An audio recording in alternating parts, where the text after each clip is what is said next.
Assalamualaikum warahmatullahi wabarakatuh.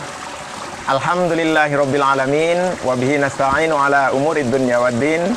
Wassalatu wassalamu ala asyrafil anbiya'i wal mursalin sayyidina wa maulana Muhammadin wa ala alihi wa sahbihi ajma'in. Amma ba'du. Qala an-nabiyyu sallallahu alaihi wasallam fi hadithihi asyamu junnatun wa idza kana yaumu shaumi ahadikum fala yarfuth wala yashab. Hadirin kaum muslimin rahimakumullah dimanapun berada, alhamdulillahirabbil alamin. Sekarang kita sudah masuk dalam bulan Ramadan, bulan yang penuh dengan keberkahan, bulan yang 10 hari pertamanya merupakan yaumul maghfirah atau hari ampunan, dan 10 hari yang kedua yaumur rahmah atau hari turunnya kasih sayang Allah, dan 10 hari yang ketiga adalah itqun minan nar atau terbebas dari api neraka.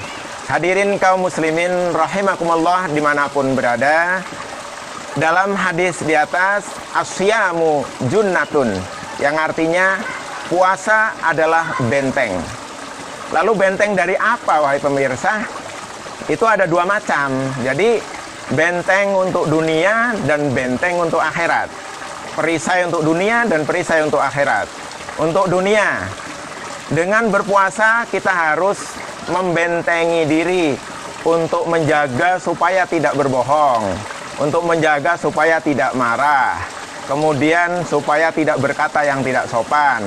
Maka dalam lanjutan hadis itu dikatakan wa idza kana yaumu shaumi ahadikum, jika kalian sedang berpuasa, fala yarfuth, jangan berkata kotor, walayasop, dan jangan berkata yang tidak sopan. Nah, berarti puasa itu menjaga diri kita dari perkataan-perkataan yang tidak baik, yang mungkin pada saat di luar bulan puasa kita mau ngomong aja gitu, nggak mikir gitu. Tapi kalau dalam puasa, nah kita harus ingat bahwa kita sedang berpuasa. Nah itu. Kemudian perisai yang kedua itu adalah melindungi kita. Dengan berpuasa itu berarti kita terlindung dari siksa api neraka. Sebagaimana tadi saya katakan bahwa 10 hari terakhir pada bulan Ramadan itu adalah itqun minan nar. Bagi siapa? Bagi orang yang sukses puasanya. Nah itu.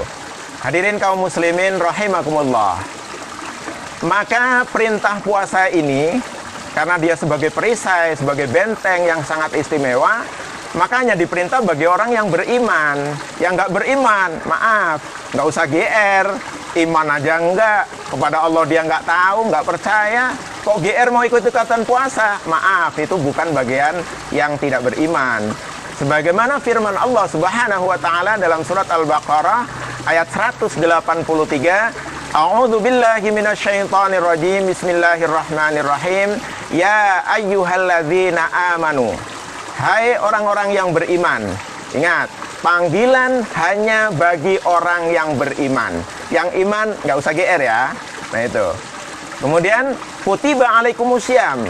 Diwajibkan bagi orang yang sudah beriman itu untuk melaksanakan puasa. Nah, puasa ini sudah diwajibkan kepada umat-umat terdahulu, pada Nabi Isa, walaupun Nabi Isa puasa hanya wajib setahun cuma sekali, 10 Muharram. Kemudian Nabi Daud sehari puasa sehari tidak. Nah, kita umat Nabi Muhammad itu diperintahkan puasa selama 1 bulan penuh. Maka dikatakan kama kutiba alal ladzina min qablikum la'allakum tattaqun. Tujuan puasa yang diperintahkan kepada umat terdahulu maupun kepada umat yang sekarang itu adalah la'allakum tattaqun, agar menjadi orang yang bertakwa. Begitu tingginya derajat takwa di hadapan Allah Subhanahu wa taala, maka takwa itu hanya bisa diraih oleh orang yang beriman. Disitulah kaitan antara ya ayyuhalladzina amanu dengan la'allakum tattaqun. Orang beriman kemudian naik derajatnya menjadi orang yang bertakwa. Kalau tidak iman, insya Allah nggak bisa takwa. Bagaimana mungkin dia itu percaya tidak, kemudian tiba-tiba takwa. Lalu takwa itu apa? Dalam fikihnya dikatakan at-taqwa imtithalul awamiri wajtinabun nawahi. Hadirin kaum muslimin rahimakumullah, takwa adalah melaksanakan semua yang diperintahkan oleh Allah Subhanahu wa taala dan menjauhi semua yang dilarang oleh Allah Subhanahu wa taala. Itu modalnya pasti percaya dulu. Kalau nggak percaya, mana mungkin dia mau melaksanakan, sedangkan sama yang nyuruh aja nggak percaya. Nah itu makanya la'allakum tattaqun itu hanya diberikan kepada orang-orang yang beriman. Hadirin kaum muslimin rahimakumullah, dalam surat Al-Hujurat ayat 13, Bismillahirrahmanirrahim, Inna akramakum indallahi atqakum, bahwa orang yang paling mulia di sisi Allah adalah orang yang bertakwa. Allah sudah menggarisbawahi, pengen mulia maka harus takwa. Caranya bagaimana? Allah memberikan cara. Seandainya Allah mengatakan harus bertakwa tapi Allah nggak ngasih jalan, zalim namanya. Sedangkan Allah mustahil mempunyai sifat zalim. Maka Allah memerintahkan untuk bertakwa, Allah ngasih jalan cara untuk bertakwa, yaitu melalui puasa. Maka orang yang puasanya sukses baik secara zahir maupun batin, puasa secara zahir itu berarti meninggalkan semua yang dilarang atau yang membatalkan pada saat puasa. Yang membatalkan puasa itu yang paling mudah kita definisikan adalah memasukkan segala sesuatu ke dalam lubang yang menerus. Nah, lubang yang menerus di manusia itu ada 9. Telinga kanan kiri 2. Kemudian hidung 2 lubang. Mata kanan kiri 2 lubang, sudah 6. Kemudian satu lagi mulut 7 lubang. Yang di bawah ada 2. Jadi jumlahnya ada 9 lubang itu. Nah, kalau ada salah satu barang yang masuk ke lubang itu, maka itu membatalkan puasa. Kemudian hubungan suami istri dan lain sebagainya. Nah, itu yang membatalkan puasa secara zahir. Nah, adapun yang membatalkan puasa secara batin, yaitu tadi puasa tapi masih bohong, puasa ngomongnya masih nggak terkontrol, puasa masih juga berbuat dosa besar. Nah, itu menggugurkan puasa secara batin. Nah, ini hadirin kaum muslimin rahimakumullah, jadi tujuan akhir dari puasa itu adalah untuk meraih ketakwaan.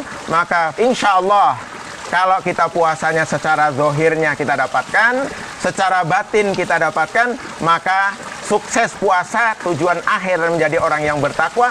Maka insya Allah kita nanti bi yaumi idul fitri, pada hari raya Idul Fitri, kita menjadi orang yang kayaumi waladatu ummuhu, menjadi orang yang seperti baru dilahirkan, tidak punya dosa dengan Allah Subhanahu wa ta'ala.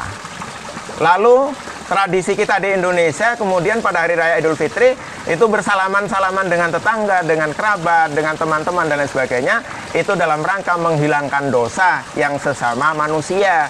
Maka kalau 2 hal ini dilakukan, berarti masuk bulan Idul Fitri atau bulan Syawal itu kita menjadi orang yang betul-betul bersih. Dan itu tentunya harapan dari kita semuanya yang melaksanakan puasa, dan itu adalah yang diharapkan dalam ayat la'allakum tattaqun. Hadirin kaum muslimin rahimakumullah, saya kira tidak banyak yang perlu saya sampaikan pada kesempatan hari ini. Mudah-mudahan berkah dan mendapatkan pahala dari Allah Subhanahu wa taala. Amin amin amin ya rabbal alamin. Sehari kurang lebihnya mohon maaf. Wallahul muwafiq ila aqwamit thoriq. Billahi taufiq wal hidayah. Wassalamualaikum warahmatullahi wabarakatuh.